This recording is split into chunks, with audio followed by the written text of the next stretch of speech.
if you noticed the poster that we used this year, but there was an image on the poster of a couple of Iranian women, and they were wearing their chadors, and it just made me think how lucky we are in this country that we can read anything we want.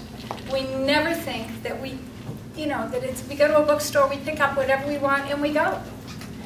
And there are women in this world that have never read a book, have never held one in their hands. And if you ever have an opportunity to support any organization that helps education for girls, I say go for it.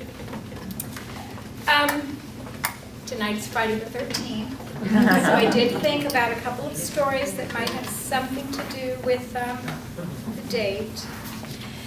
But first of all, I had thought I would introduce you to a new character that I have met just recently. I guess I'm channeling her. Her name is Malva Ray Haygood, and she reports for National Public Radio up in Pickens County.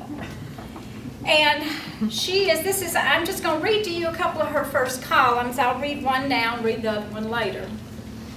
I have been invited to do a report for this station as I appear to be the only person in this neck of the holler who has her ear to the ground on hot button social issues of the day. I'd like to start today and dive right into the recent controversy about birth control. Can you believe this crazy talk in this day and age? Hell, I practiced birth control for all 12 of my kids.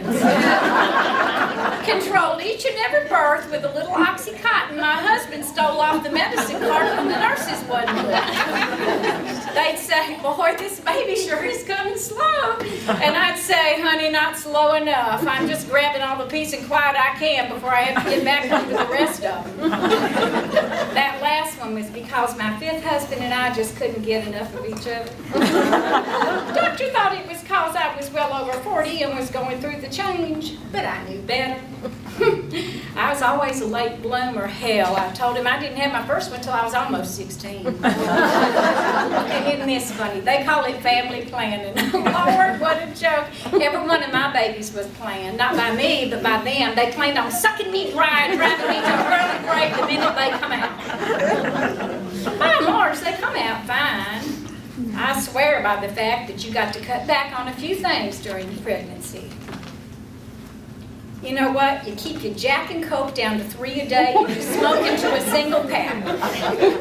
Make sure once they come out that you just don't worry so much about them. Make sure you got a body of water nearby so they can teach themselves to swim. And a good clump of dirt so the boys can blow up their army men with their cherry bombs. And get the jump on them girls fast. I made sure mine was pregnant and out of the house by 14.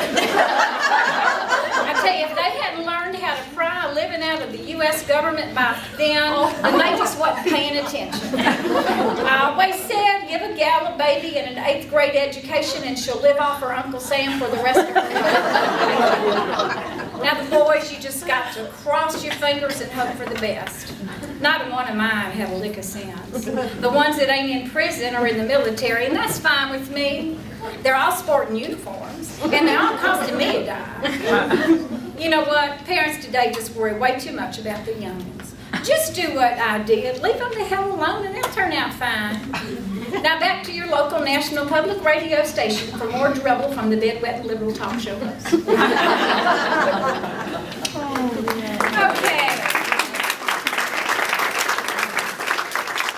Mama may visit later. She may visit.